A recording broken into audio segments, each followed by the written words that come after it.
Kendall, welcome to Milwaukee. Tell me about being claimed off waivers by the Bucks from Los Angeles. Was that something you were looking forward to, anticipated? How did that play out? First, I was very excited about when I found out. Before that, though, when I kind of found out from my agent that the Lakers were going to let me go, it was a tad bit surprising, but once you've been through it once, it kind of lessens the blow a little bit. So I was just excited about the next move. You know, I knew a couple spots that were possibilities. I knew the Bucks would be a great situation, so I was happy that it worked out this way. A great situation, probably in large part because you are a passer. You're coming to play for one of the excellent point guards in the history of this league. How did you feel about that, knowing Jason Kidd would be your next coach? Extremely excited. You know, I'm looking forward to picking his brain, you know, asking him a bunch of questions. I'll probably get annoying at some point, but, you know, I want to get the most out of my abilities. And he mastered, you know, what I take pride in. So I'm looking forward to learning from him. You are of similar size as Jason Kidd. You can pass over the top to the big man. Can you pass on the run the way he did yet? I think so. You know, that's what we did in Carolina, you know, when I played with John. So I love playing fast. I love playing in transition because the ball always moves faster than defenders. So. You have been involved in a low percentage of your team's plays in your first two seasons, and yet you have a very high assist per minute ratio. Usage rate is low, assist rate is high. In fact, you're in a category, in a discussion with John Stockton in those numbers, the all-time assist leader.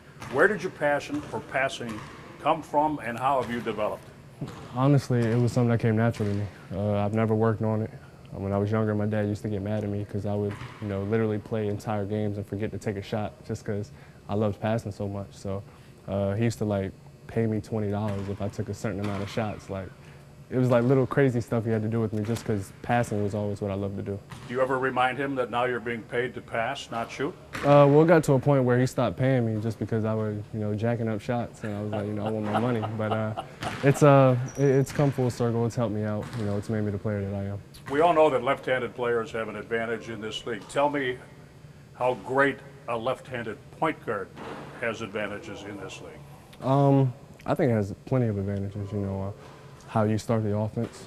When you get the ball on a fast break, most guys are coming down on that right lane side, but when you got a guy that's coming down the left lane side, it kind of throws the defense off. So I think there's plenty of advantages. So tell me about not being involved in a high percentage of a team's plays and still being able to pass. Are you moving the ball every time you touch it, essentially? Well, that's what I do. You know, that's what got me to this point. So I'm going to continue to do that, get guys involved. Like I said, it's something I take pride in, it's something I love to do.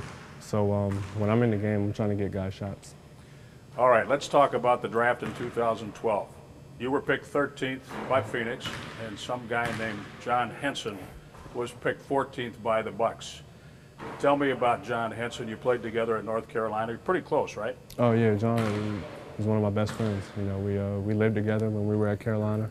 You know, we spent all of our time together pretty much. And you know, when we all got to the NBA, and there was 4 of us drafted at that time, we were all excited. We still talk every single day.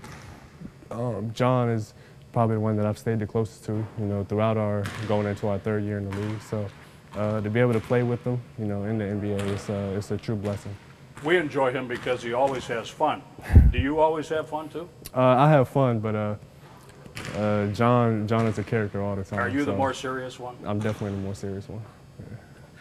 Now, tell me about Kendall Marshall and social media. You have a presence on social media. You seem to have a little fun with that. I do. I love it. You know, I feel like it's an outlet for me, you know, to be a regular person.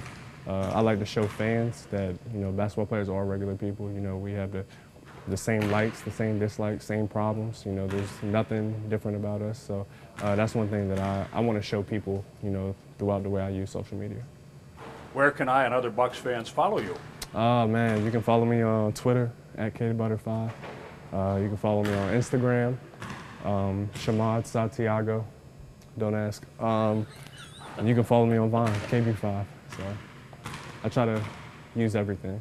All right. Well, we look forward to watching you move the basketball, pass the basketball, and succeed in Milwaukee. Thanks for the time. Thanks. I'm happy to be here.